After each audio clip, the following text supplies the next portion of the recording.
For the McLaren Formula One team, speed is everything.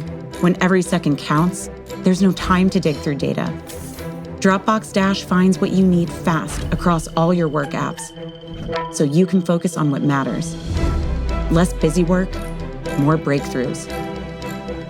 High-performing teams rely on high-performing tools like Dropbox Dash. Learn more at dropbox.com/McLaren F1.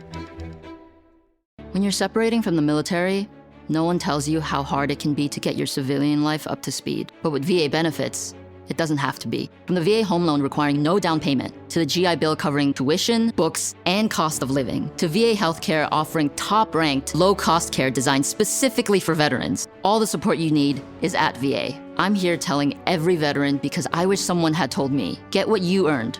Visit choose.va.gov. Not all veterans are eligible for the type or amount of benefits mentioned here. Shopping is hard, right? But I found a better way. Stitch Fix online personal styling makes it easy. I just give my stylist my size, style, and budget preferences. I order boxes when I want and how I want. No subscription required. And he sends just for me pieces, plus outfit recommendations and styling tips. I keep what works and send back the rest. It's so easy. Make style easy. Get started today at stitchfix.com/Spotify. That's stitchfix.com/Spotify.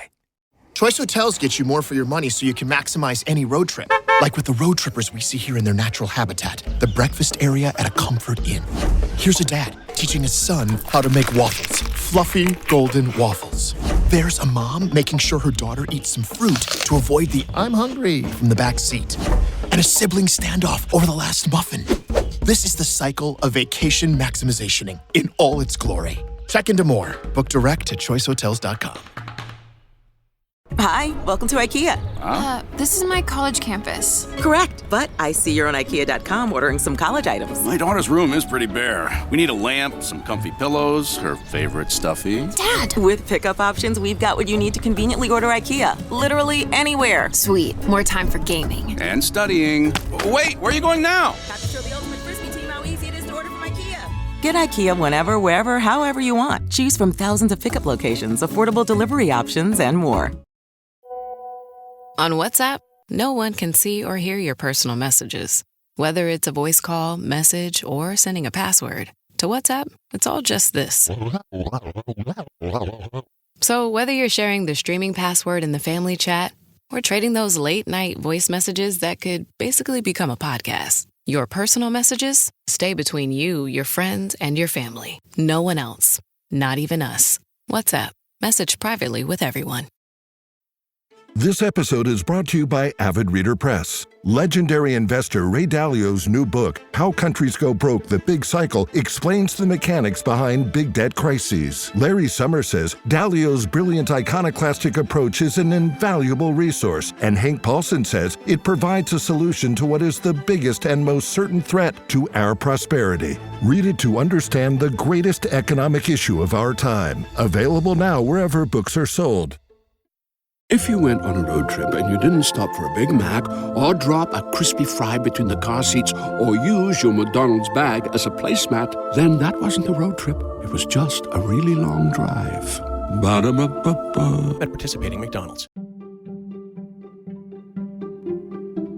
Welcome to the HCI family of podcasts. We're your source for personal, professional, and organizational growth and development. We share our own original research, explore industry trends, and interview executives and thought leaders from across the globe. Join us for practitioner-oriented content around all things leadership, HR, talent management, organizational development, and change management. Maximize your personal and organizational potential with the HCI family of podcasts. Victoria Trammel, welcome to the conversation today. Thanks. So happy to be here. It is a pleasure to be with you. You're joining us from the DC area. I'm south of Salt Lake City in Utah. And today we're going to be talking about leadership and self-deception. This is a really interesting topic. It was fun in the pre-interview to talk about some of the origins of both of our introductions to this topic. And I'm really excited to unpack this and explore it together over the next 20 to 25 minutes with you. As we get started, I wanted to share Victoria's bio with everybody. Victoria Trammel is a seasoned facilitator and leadership consultant who brings almost 2 decades of experience supporting the intelligence community to her work with Arbinger. Her expertise in strategic planning, employee engagement, leadership development, and process improvement were sharpened in the fast-paced and ever-dynamic world of human intelligence operations. She began her career in joint counterterrorism operations, igniting a love of instructional design and facilitation while supporting partners around the globe.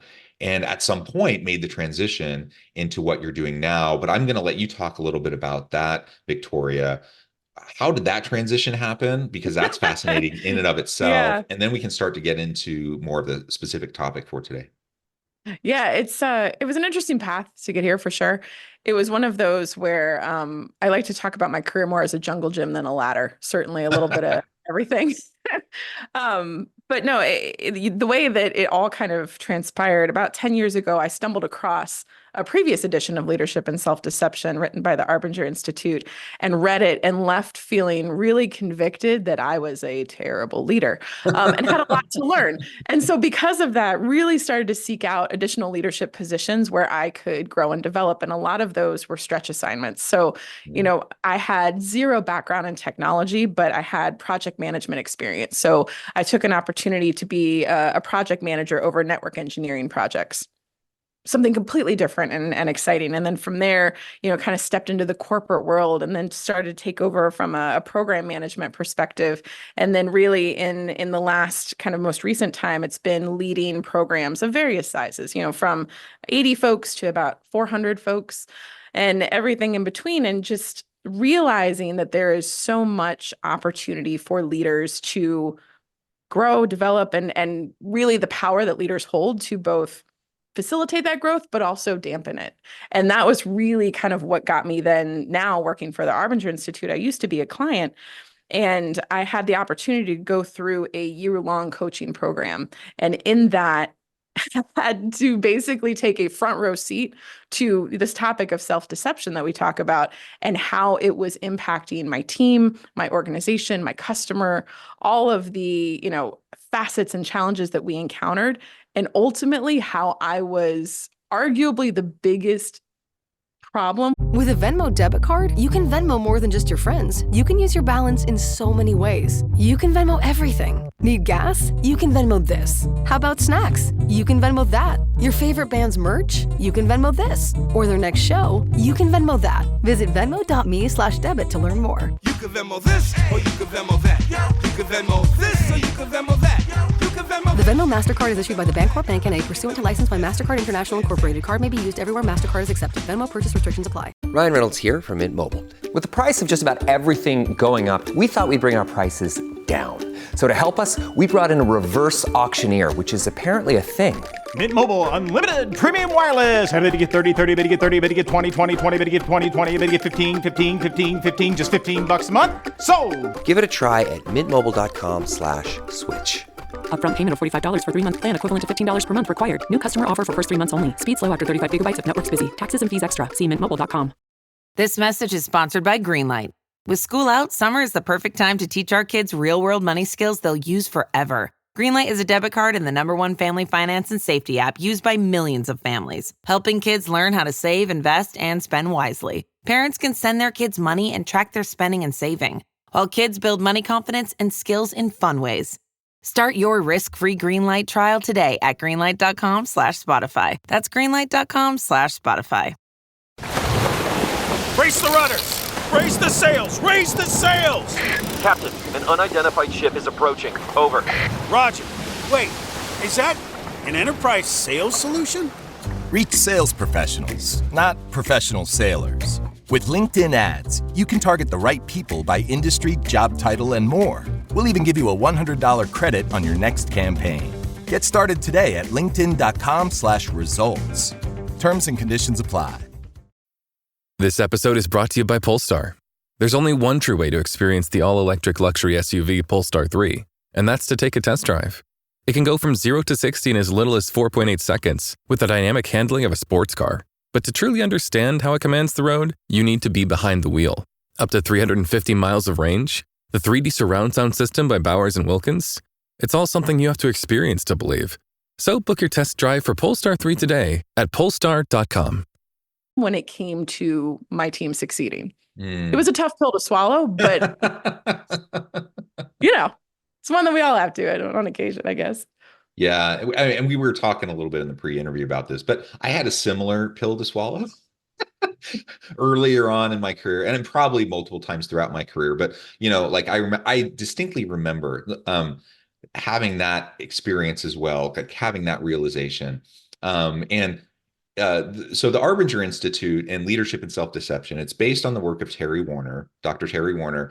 And so I remember years ago, this was probably 25 years ago or something, reading the book, The Bonds That Make Us Free. And that's the book that Leadership and Self-Deception is based off of, as well as, some of the other work of Dr. Terry Warner.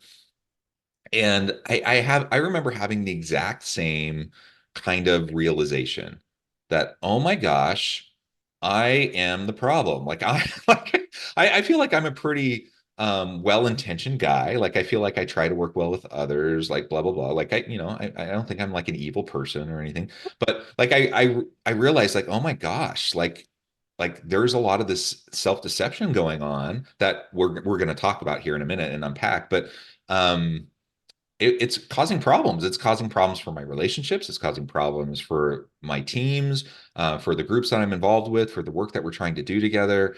And it's on me. Like that's on me to do the work to fix. It's not on my team. It's not on the other people. And that realization was huge for me, to take ownership over that and to start doing the internal work. And I'm glad that I came across the work of Terry Warner early. At that time I was in my early 20s, so I'm glad I came across it at that age, so that I had a chance, in my early 20s to start to do that work, and I didn't have to wait until later in life to discover it. But I also realized that that's a lifelong process. So every few years I'll go back and reread it, because I realize, oh, I need a reminder. I need to really go back and just recognize, okay, like you start to slip back into old habits. You start to, absolutely. Absolutely. I mean, and you think about it in terms of like, it's really about progress, not perfection. Right. Yeah, absolutely. And when we talk about self-deception, that in and of itself, it's very easy to kind of get, academic and kind of ethereal, and we talk about it, but really it comes down to just what it's like and how we see others, and how that then shapes our behaviors and our actions moving out. And, when you talk about reading the book and having that moment of, wow, like it was like the fog lifted, right? Or the clouds parted and the sun, and it was such a clarifying moment for me. And I would love to say, but you already kind of alluded to it, I'd love to say like I had that aha and I became the world's best leader moving on out, but we just know that's not true. I mean, it has been such an iterative, and it's a practice, right? It's a practice of being able to see others clearly, of getting curious about what's going on in it. And it sounds so simple, but the impact can be tremendous. Yeah. Well, if it was that simple, then you could just tell everyone and everyone would just do it. And I often tell people, whether it's in corporate trainings or retreats or, whatever, speaking engagements, or if it's with my students at the university, like I often tell people, like leadership, like there's lots of theories, there's lots of frameworks, there's all these different things, lots of principles that you can talk about. But at its core, leadership's not rocket science. Like there's really some basic things that if you do consistently and you do well, you can be an effective leader. But it's really hard. It's not rocket science, but it's really hard because we're human animals and we're messy. And It doesn't matter how much you know in your head, because it takes muscle memory. It takes practice, because our tendency is to revert back to whatever whatever we're used to seeing, whatever we experienced in the past, we will repeat it. And we have to like train ourselves to do something different.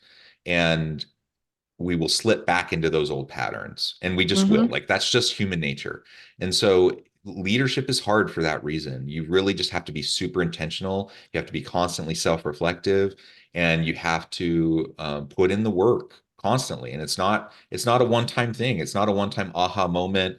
You have this kind of quote unquote come to Jesus moment and say, okay, I have arrived, and now I know what to do. Like, no, like you really have to put in the work, and it has to be consistent. And when you do that, when you commit to being consistent, it gives you a better shot at being effective, but it's still hard because you still have to be consistent.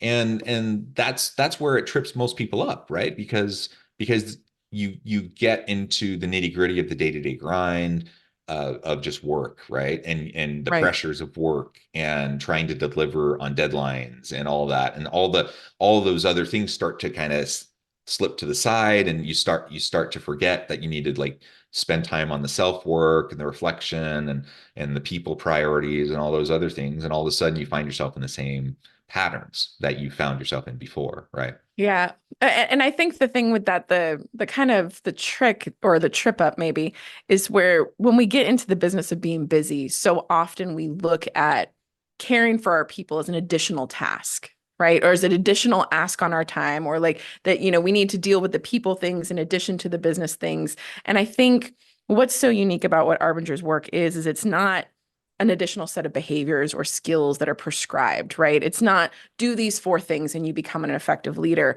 It's deeper than that. And so ultimately, what we're invited to do is work in a way so that we're helping others also achieve their job or their objectives so that we're collectively successful. Because if it's just me as a leader checking the box, doing what I think I need to get done, are we really as an organization successful? And I think that was probably the hardest lesson for me to learn. That and coupled with the best intentions can still be detrimental to the organization. I mean, it was one, because I came in, my challenge that I wanted to work through with Arbinger is that I had a program where I had all of my people embedded working with the government side by side.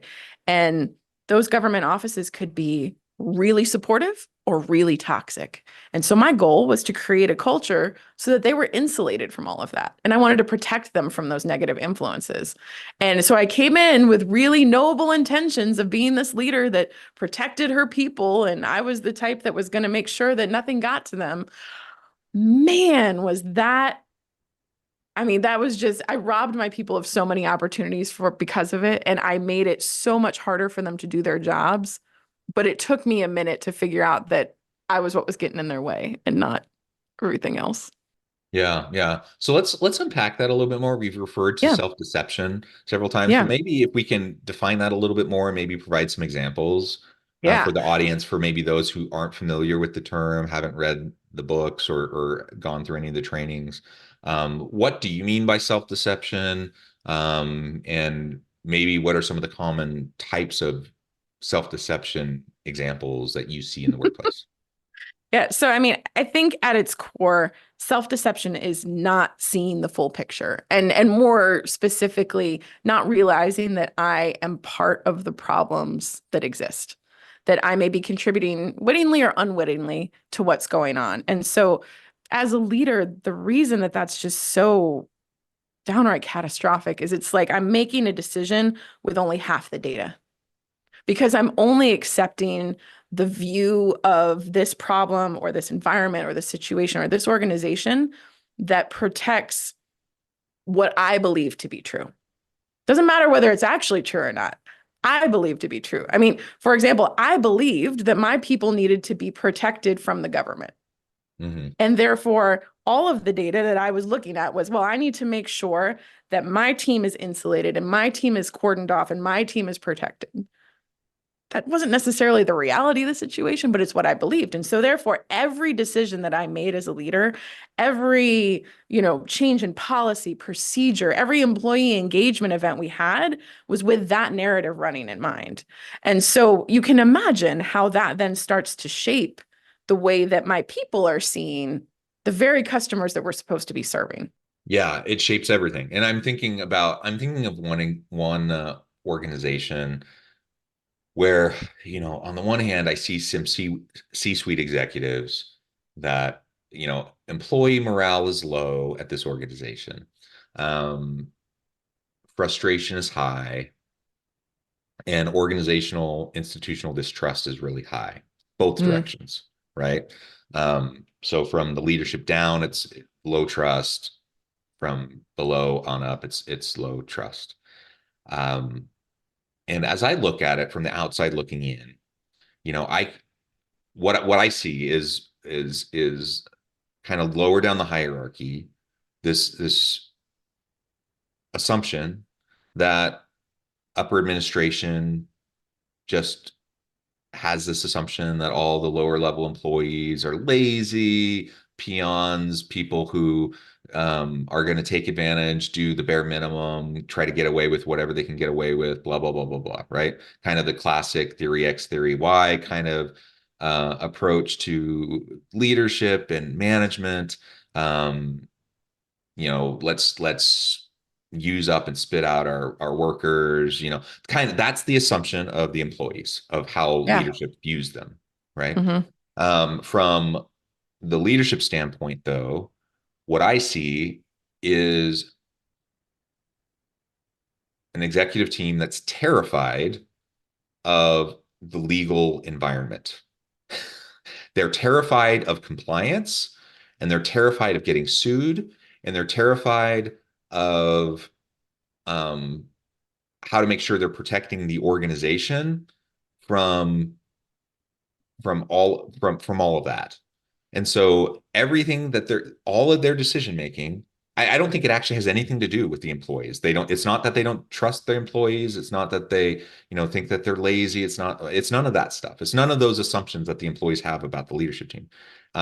It's all about this compliance mindset and this litigious mindset, and everything is shaped through that mindset of this executive team.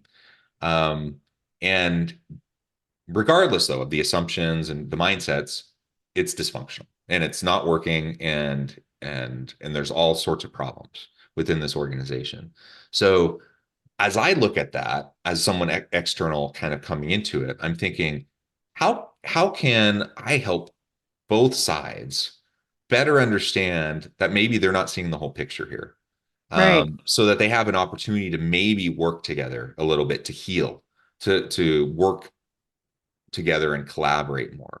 How can I help the executive team recognize that, yes, you need a healthy fear of, the legal environment, but you don't need to fall to your knees, and you don't need every last decision you need to make doesn't need to be made, fearing that you're going to get sued every last second. And, you do the best you can, and then you move forward, etc. Like what you're talking about is absolutely true. People tend to get stuck in these mindsets and these frameworks that they need to get pulled out of. And sometimes that means you have an external facilitator come in to help them do that. Sometimes you share stories, you share examples, you share case studies to help them. Maybe they're not ready to see it in themselves, but they can start to see it in another example or another organization, which then allows them to start to see it within themselves. Right. Well, and also, because you figure every data point that they're then going to take, they're going to look at it through that lens. Exactly. And they're going to latch on to what continues to justify how they're viewing the situation. So if I'm an employee, every change in policy that's going to come down, I'm going to view as, well, that's because they don't care about us. That's because corporate doesn't think we, know what we're doing, or that we're worth their time. And everything. It's confirmation bias. Right. Yeah. It just continues to entrench them deeper and deeper. I had an employee once that was working for me who was I'll say a spectacular performance issue, right? And I was convinced that she was the problem. She was the one who wasn't doing her job. She wasn't engaged. She wasn't forthcoming with information, none of these things. And so it had gotten to the attention of my senior leadership. It had gotten to the attention of the government's leadership. And every data point that I had reinforced that she was the problem. And it took a moment of going, okay, let's just pretend on the off chance that maybe I'm contributing to this. How could that possibly be? Right. And it was getting curious. And it's not an easy thing to do because I'll admit in the beginning, it was one of those where I was like, I mean, does it really matter? Because we all know that she's the problem. Because that's the easiest way to continue to reaffirm, my bias that I'm not the problem and she is. And so it was, okay, well, it starts with, I've started with trying to talk her through why this is a bad thing. Why does she need to be engaged? Why does she need to be on time? Why does she need to be forthcoming with information, but it's not landing? What else might be going on that could be contributing to that? What are the other things in her life, whether it be personal, professional, that she's willing to share that could help me as a leader understand what's going on? And am I communicating this in such a way that it's landing with her? Am I really listening to what the feedback that she's giving me about the challenges that are getting in the way of her doing her job? Or does she even feel comfortable enough talking to me about these things to begin with? At which point, do I have the relationship that I need to have with her in order to get that information to help us move forward? And so a lot of it is, I feel like so often as leaders, we feel this pressure to prescribe an action or prescribe a solution or define a way forward, when the power of asking a question can be so much more powerful than having the right answer. I mean, the right question can open an unimaginable amount of doors in front of you, whereas the right answer might only open one. And I think sometimes that's where this lens of self-deception can get in the way. We see the one door rather than the power of the many. Yeah, that intellectual humility is really powerful. So just allowing the crack in your own confidence and assurity that you are right and they are wrong, that step is really vital. That then you allow yourself to ask that question like you're suggesting, and you have even a modicum of intellectual humility to recognize that even perhaps, like you probably still think you're 99% sure you're right, but even perhaps you might not be completely right, or maybe there's something to what they have to say, and you're willing to examine it and you're willing to take a look at yourself. That's the start, and that's what you need. And that's where so many people aren't willing to go. In part because we're in such a polarized society. People just dig in, people double down. I don't know, like it's just so hard nowadays, it seems like, to sometimes get to compromise and get to a place where people are willing to take a look at themselves. And I think anytime you find yourself in a situation where people are just really butting heads, it's almost counterintuitive to say, take a step back and look at yourself, because people think I need to show strength. I need to go hard. I need to go harder, because if I take a look at myself, that shows weakness, and people are going to pounce. People are going to come attack. Right. Well, and I think that's the great misunderstanding, right? That self-reflection is not necessarily like a vulnerability stance is not a weak stance. And having some willingness to examine your role in it, in fact, makes you stronger, because now you've got the whole picture. Right? Like in the case of my employee, she was doing things objectively that needed to stop. Like there's no doubt about that. And so, being more aware of the entirety of the situation didn't mean that I allowed that behavior to slide. If anything, it gave me a better understanding of why it was occurring so that we could be more effective in it stopping. Right. So, I mean, I think it's the great kind of mental gymnastics that we do where that vulnerability equals weakness, but it's not vulnerability when really it's curiosity, and that curiosity leads to information, and information leads to strength. So whether it's, but I understand that it's something that we wrestle with a lot, because you feel like you're showing your belly, at which point now you're in a position for people to take advantage of you. But really it's just, you're getting a better view of the entirety of the situation. You're kind of taking off the foggy glasses, as they were, so that way you can see things more clearly. Yeah, I completely agree. Even though it's hard, I completely agree. That's what needs to happen. Well, this has just been a really, really great conversation. I note the time, which has flown by, and I need to let you go and get on with your busy day. But before we wrap things up, I wanted to give you a chance to share with the audience how they can connect with you, find out more about your work, your team, and then give us a final word on the topic for today. And so you can see a lot more about what we do, where we do it, how we do it, all of those things.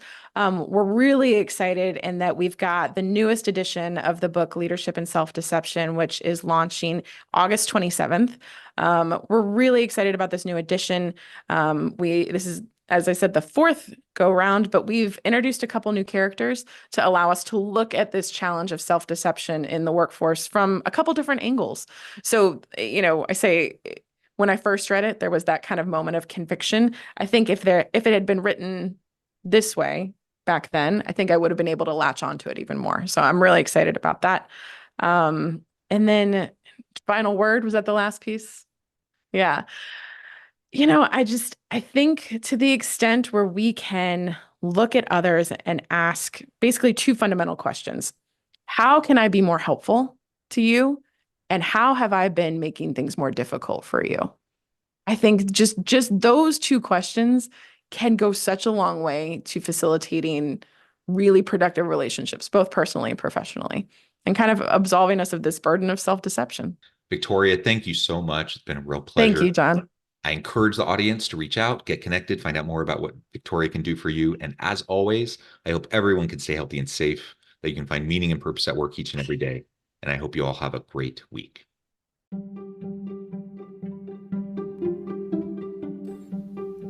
Thanks for joining us for this episode of the podcast. We hope you stay healthy and safe, and please join us again soon.